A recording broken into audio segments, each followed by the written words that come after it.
So finally ये last part होने वाला है मेरी दीदी की शादी का पार्ट 3। तो सुबह उठकर देखा कि मम्मी की और नानी जी की तो बातें कभी खत्म ही नहीं होती। और फिर तभी चालू हो गया था हल्दी का फंक्शन मेरी कजिन के घर। और मैंने वेस्टर्न ड्रेस पे लगा रखा था मांग टीका, वो भी किसी से मांग कर। और हल्दी का फंक्शन तो चल ही रहा था, तभी मेहंदी लगाने वाली भी आ जाती है, तो हम सब बैठ जाते हैं मेहंदी लगवाने के लिए। और दुल्हन से भी पहले मेहंदी लगाने का घमंड है हमें। और ये मेरे 5वें नंबर वाली कजिन जो दोनों हाथों में मेहंदी भराकर बड़ी इतरा रही थी। तभी मैंने जाके देखा रूम में कि फाइनली दुल्हन की मेहंदी लगना शुरू हो गई है, जहाँ बन रहे थे शिव जी और पार्वती जी। और सबने मेहंदी के फंक्शन के नाम पर करेले कलर के कपड़े पहन रखे थे, ये सब भी ना, और इंक्लूडिंग मी भी। हाँ, और एक तो घर में फंक्शंस होते हैं तो मेहमानों से पहले तो ये पिंपल्स आ जाते हैं यार। मेरी तो उम्र भी निकल गई, अब फिर भी ये पिंपल्स मेरा पीछा ही नहीं छोड़ रहे। और फिर फाइनली कपड़े उड़ाना स्टार्ट हो जाते हैं। हमारे हर फंक्शन में एक दूसरे को कपड़े उड़ाने पड़ते हैं, वो वैसे वाले कपड़े नहीं उड़ाते हैं। मतलब वही कपड़ों का लेना देना, आप समझ जाओ तो ठीक है, वरना मैं क्या ही कर सकती हूँ यार। और फिर हम आ जाते पूजा वाले रूम में, जहाँ बहुत सारी मिठाइयाँ रखी हुई और उसकी तस्करी करे बिना हमारा कैसे काम चलेगा। वैसे भी हम तो बहुत बड़े तस्कर है, मैं और मेरी फेवरेट कजिन। तभी मैं बैठ जाती हूँ मेरी नानी वालों के साइड, आखिर मैं भी तो सुनूं किसके बारे में और क्या क्या बारे में बातें हो रही है। और फिर हमने किया बहुत सारा डांस। और ये हमारे छोटे वाले भैया और उनका लड़का। और तभी वहाँ दुल्हन का फोटोशूट वापस स्टार्ट हो जाता है। एक तो ये फोटोग्राफर बैठने ही नहीं देते बेचारी दुल्हन को चैन से। और थोड़े टाइम बाद में वापस जाती हूँ पूजा वाले रूम में मिठाई खाने। तभी मैं देखती हूँ बेचारी दुल्हन यार बहुत थक गई होती है। बाय द वे मुझे डांस करना नहीं आता, पर फिर भी तुम्हारी इस चैनल के ओनर का डांस देख लो थोड़ा सा। गोरे गोरे रंग पे सूटियों जचरा पटियाला, गोरे गोरे रंग पे सूटियों जचरा पटियाला, अटक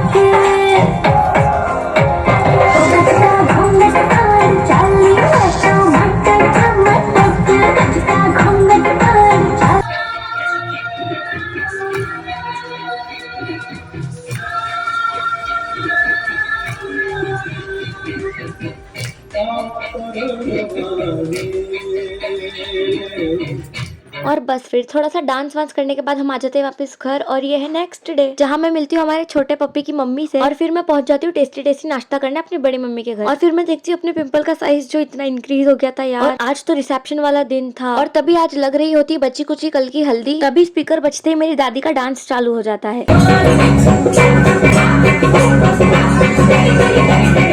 और फिर जल्दी से सारी हल्दी चपोड़ दी जाती है मेरी दीदी को। चपोड़ दी पता नहीं कैसा वर्ड होता है यार, पर आप समझ जाओ बस। और फिर फाइनली नहलाने की प्रक्रिया शुरू हो जाती है। आज तो दीदी की जमकर नहलाई हो गई यार। और तभी मैं भी घुस जाती हूँ उनको नहलाने के लिए, ताकि मेरी कमी ना लगे ना यार, मैं तो वैसे भी स्पेशल हूँ। और फिर तभी ये सब चल ही रहा होता है, हम पहुंच जाते हैं खाना खाने। और मैं देखती हूँ लड़की को तो खाना खाते वक्त भी इतना आलस आ रहा है जिसकी कोई हद नहीं। और तभी मेरा कैमरा अपने आप घूम जाता है मेरी फेवरेट कजिन की और, क्योंकि वो खाना खा रही होती है। और फिर फाइनली डे का मेन प्रोग्राम स्टार्ट हो जाता है, यानी कि रिसेप्शन। और इस बार भी मेरी किसी ने फुल फोटो नहीं लिया। ये दुख काहे खत्म नहीं होता है बे। और तभी मैं रिकॉर्ड करने लग जाती हूँ रिसेप्शन की भीड़ को। और देखा मेकअप का कमाल, छुपा दिया ना मेरे पिंपल को। और मेरा तो किसी ने वीडियो रिकॉर्ड करा नहीं, तो मैं खुद ही कर लेती हूँ यार। और फिर फाइनली बारात आ जाती है।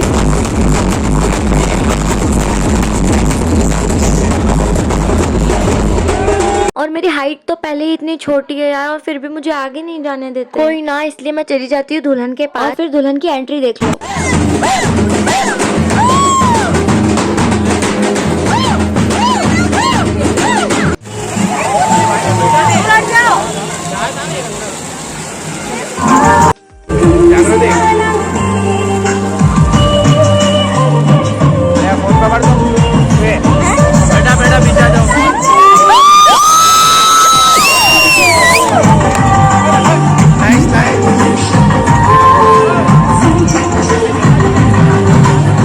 और फिर फाइनली दुल्हन के साथ साथ हम भी थोड़ा बहुत नाच लेते हैं। और ये देखो दुल्हन की बहन थोड़ा इतराते हैं। और ये शक्ल के लड़के को तो आपने मेरी वीडियो में बहुत बार देखा होगा, और इस शक्ल को भी देखा ही होगा। और ये है मेरी मासी, जो एकदम मेरी मम्मी जैसी दिखती है यार। और तभी इतनी भीड़ में मैं खो जाती हूँ और मैं ढूंढने लग जाती हूँ अपने घर वालों को। और तभी मुझे पता चलता है कि वो सारे तो पहुंच गए स्टेज पर फोटो खिंचवाने के लिए। तभी मैं भी उनके पास भाग के चली जाती हूँ। लेकिन एक तो मेरी कजिन के स्टाफ वाले यार हमारा नंबर ही नहीं आने दे रहे थे।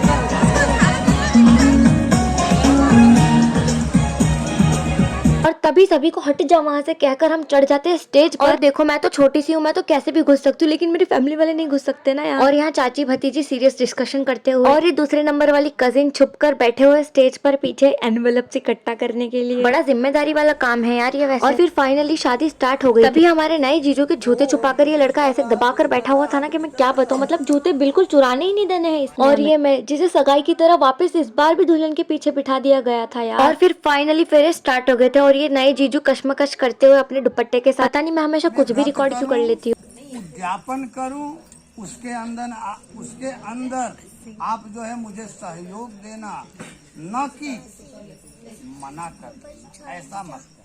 और फिर फाइनली सब कुछ कंप्लीट हो जाता है और मैं बैठ जाती हूँ थक। बस अब जल्दी से घर जाके सो जाऊंगी। और यहाँ मैं अपना मेकअप चेक करते हुए कि अभी तक है कि आज था विदाई वाला दिन। तो सुबह उठकर सबसे पहले मैं देखती हूँ हमारी डॉगी सेना जो एकदम रेडी हो रही थी सोकर। और फिर यहाँ हमें मिल रहे थे जूते छुपाई के पैसे, जो कितने मिले ये तो मुझे पता नहीं हाँ वैसे अभी तक। और फिर हम तो चले जाते हैं खाना खाने वापिस से दोपहर को। मुझे तो बहुत जोर से भूख लग रही हो, जहाँ मैं देखती हूँ इतनी सारी भाड़ भीड़। और फिर मैं आ जाती हूँ खाना खाकर वापिस घर और देखती हूँ दुल्हन वापिस से दुल्हन बनकर बैठी है। और यहाँ विदाई होने से पहले सेल्फी लेते हुए मेरी कजिन्स की सेल्फियों का सिस्टम कभी खत्म ही नहीं होने वाला। और विदाई वाला दिन था इसलिए ऑलमोस्ट सब सैड ही थे। मतलब दुल्हन तो हंसती हुई दिखाई दे रही है, वो फोटो खिंचवा रही थी ना इसलिए। और वहाँ तो सब बैठे ही थे और यहाँ एक मैं जो दुल्हन को फुल एंटरटेन दे रही थी यार। ये पता नहीं मुझे कहीं से कुछ तो मिल जाता है जिसे मैं अपनी पिनोकियो की नाक बना देती हूँ। कितनी फनी हुई यार मैं। और ये हमारी खांसती हुई दुल्हन जिसे बहुत खांसी हो गई है। और ये हंसो हंसो और ये हंस दी। और फिर फाइनली दुल्हन की विदाई शुरू हो जाती है जहाँ बहुत रोना गाना होता है यार, वो तो होना ही है। और फाइनली पूरी शादी कंप्लीट होने ही वाली होती है तब दुल्हन को कार में बिठाकर उसी गाड़ी को धक्का देते हुए मेरे बड़े लेकिन एक तो दीदी का सामान भी इतना था कि खत्म ही नहीं हो रहा था, रखते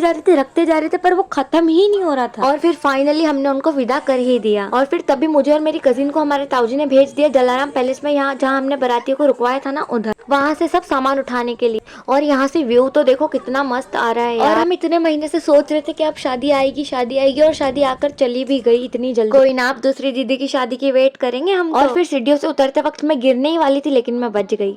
हे भगवान शुक्र।